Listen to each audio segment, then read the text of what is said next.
দর্শক মন্ডলী আসসালামু আলাইকুম। আজকে আমাদের মাঝে বাহরান প্রবাসী এক ভাই আসছেন। ওনার বাড়ির সম্বন্ধে আখাউড়া। উনি ডিজাইন করবেন হচ্ছে টঙ্গীতে, একটা 6 তলা বাড়ি করবেন। উনি দীর্ঘদিন যাবত আমাদের ভিডিওগুলো দেখেন। আর আমার বামে আরেকজন আছেন না আমাদের প্রবাসী ভাই, উনি কাতারে থাকেন। আমি দীর্ঘদিন যাবৎ আপনার ভিডিও দেখি ফেসবুক ইউটিউবের থেকে।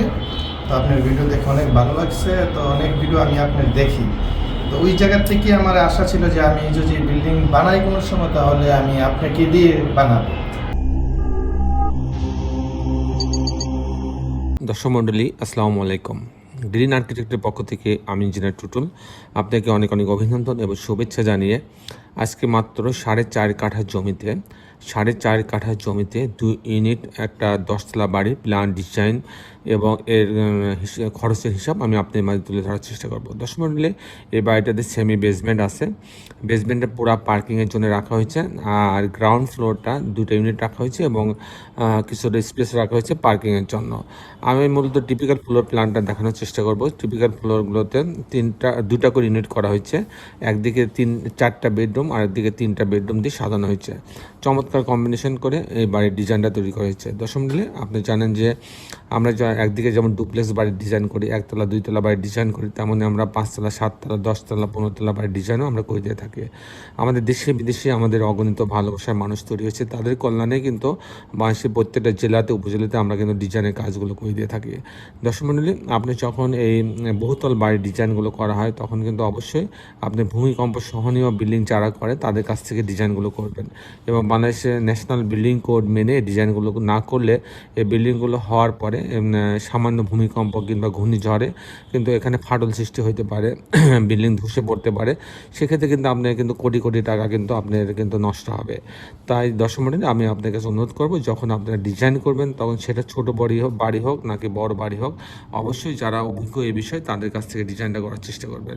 এবং বাড়িটা যখন কনস্ট্রাকশন করবেন তখন অভিজ্ঞ যারা সাব কন্ট্রাক্টর তাদেরকে একটু বেশি রেট হইলেও তাদেরকে বেশি রেট দিয়ে হইলেও তাদেরকে নিয়ে আপনি কাজটা করবেন। তাদের আপনার ম্যাটেরিয়ালসের অপচয় কম হবে, বাড়িটা সুন্দর হবে, বাড়িটা ফিনিশিং ভালো হবে, বারবার ওয়াল ভাঙা লাগবে না, কলামগুলো বাঁকা হবে না, সব মিলাই কিন্তু আপনি লাভবান হবেন। তো দর্শক মণ্ডলী, আমি ইঞ্জিনিয়ার টুটুল আছি আপনার সঙ্গে। আমি এখন আপনাদেরকে আর্কিটেকচারাল ড্রয়িং নিয়ে যাব। তারপরে এই ধরনের বাড়ি নির্মাণ করতে কেমন টাকা খরচ হয় এটা আমি ভেঙে ভেঙে আপনাদেরকে দেখানোর চেষ্টা করব। আসুন ভিডিওটি উপভোগ করি। আর্কিটেকচারাল ড্রয়িংটা এরকম, এটা দেখেন, এই হচ্ছে বাড়িটা 3 দিকে রাস্তা আছে। এটা হচ্ছে গ্রাউন্ড ফ্লোরে হচ্ছে বেসমেন্ট রাখা হয়েছে। এটা হচ্ছে র্যাম, এই অংশ দিয়ে ভিতরে ঢুকবে। এটা বেসমেন্টে পুরাটাই পার্কিং জোন রাখা হয়েছে। এখানে হচ্ছে ইলেকট্রিক্যাল মেকানিক্যাল রুম রাখা আছে, লিফট আছে, সিঁড়ি আছে।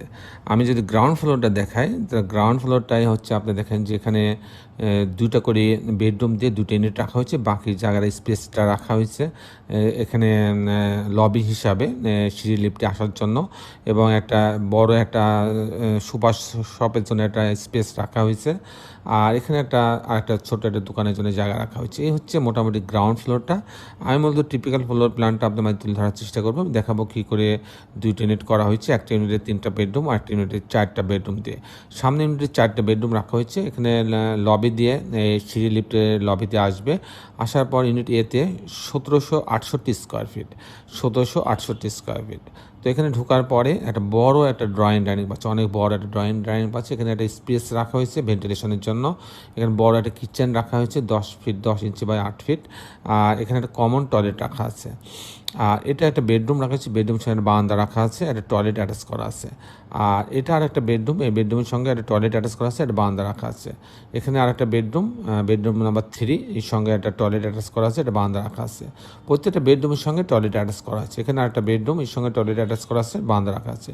এই হচ্ছে 3টা বেডরুম, 4টা বেডরুম, 4টা বাথরুম, কিচেন, ড্রয়িং ডাইনিং ইউনিটটা সাজানো হচ্ছে 1768 স্কোয়ার ফিটের মধ্যে। ওনার হচ্ছে চাহিদা ছিল এরকম যে ওনার বাসাতে যারা ভিআইপি মানুষ তারা থাকবে, এই জন্য উনি রুম সংখ্যা বেশি করে নিয়েছেন, ড্রয়িং ডাইনিংটা বড় করে রাখছেন। প্রয়োজনে উনি যে কোনো একটা রুমকে ড্রয়িং রুম হিসাবে, লিভিং রুম হিসাবে ব্যবহার করতে পারেন, এভাবে ডিজাইনটা তৈরি করা। তো দর্শক মণ্ডলী, এখন যদি ইউনিট বিতে আমি যাই, এটা কিন্তু ছোটো করা হয়েছে 1169 স্কোয়ার ফিট। এখানে ঢোকার পরে একটা বড় একটা ড্রয়িং ডাইনিং পাচ্ছে, অনেক বড় একটা ড্রয়িং ডাইনিং পাচ্ছে। ড্রয়িং ডাইনিংটা ঠিক কিন্তু আগের মতোই বড় আছে, কিন্তু বেডরুম একটা কমানো হয়েছে এখানে।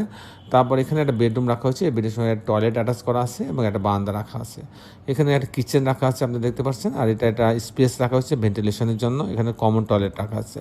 এটা একটা বেডরুম, এই বেডরুমের সঙ্গে একটা বারান্দা রাখা আছে এবং এটা টয়লেট অ্যাটাচ করা আছে।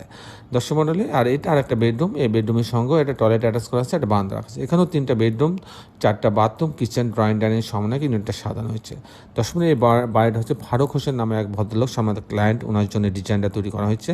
উনি আমাদের অফিসে এসেছিলেন, আমাদের সঙ্গে যোগাযোগ করছিলেন, তারই পরিপ্রেক্ষিতে আমরা এই সাইটটা ভিজিট করে তারপর ডিজিটাল সার্ভে করে সয়েল টেস্ট করার পরে আমরা ওনার চাহিদা অনুযায়ী আমরা ডিজাইনটা তৈরি করি। দর্শক মণ্ডলী, আমি এখন আপনাদের দেখানোর চেষ্টা করব যে এ ধরনের 10 তলা বাড়ি নির্মাণ করতে কেমন টাকা খরচ হয়, তা আমি ভেঙে ভেঙে আপনাকে দেখানোর চেষ্টা করব যে আপনি পাইলিংয়ে কত টাকা খরচ হবে, ফাউন্ডেশনে কত খরচ হবে, কাস্টিংয়ে কত খরচ হবে, ফিনিশিংয়ে কত খরচ হবে, সব আমি দেখানোর চেষ্টা করব। প্রথমে যে খরচটা আসবে, এখানে হচ্ছে 90 ফিট পাইলিং প্রয়োজন হচ্ছে, 10 তলা বাড়ি। অনেক ক্ষেত্রে জায়গার তারতম্যের উপরে পাইলিংয়ের লেন্থ নির্ভর করে, অনেক জায়গায় 120 ফিট পাইলিং লাগে, আবার অন্য জায়গায় 50 ফিট পাইলিংয়ে হয়ে যায়।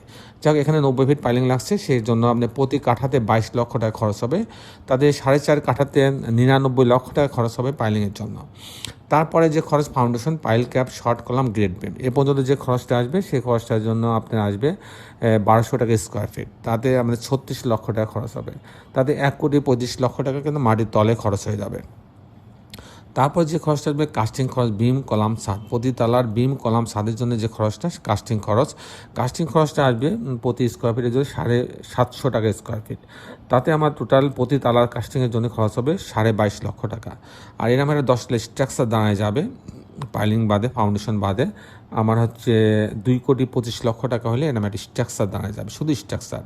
আর যদি এরকম একটা বাড়ি, কমপ্লিট বাড়ি আমি করতে চাই, পাইলিং সহ, ফাউন্ডেশন সহ, কাস্টিং সহ, জানলা দরজা, রেলিং, গ্রিল, রং করা, ইলেকট্রিক্যাল কাজ, প্লাম্বিং কাজ সব সহজে আমি কমপ্লিট করতে চাই, সেক্ষেত্রে আমার 2700 টাকা স্কোয়ার ফিট খরচ হবে। কোনো কোনো ক্ষেত্রে আপনি 3000 কিংবা 3500 টাকা স্কোয়ার ফিটও খরচ হতে পারে। এটা ডিজাইনের এবং আপনার রুচির উপরে নির্ভর করবে, আপনি কী ধরনের ম্যাটেরিয়ালস ব্যবহার করবেন, কী ধরনের ফিটিংস ব্যবহার করবেন, তার উপর নির্ভর করবে। তো অ্যাভারেজ একটা খরচ 2700 টাকা স্কোয়ার ফিট আমি ধরছি। তাতে এই বাড়িটা তৈরি করতে 8 কোটি টাকা খরচ হবে। 8 কোটি টাকা খরচ হবে।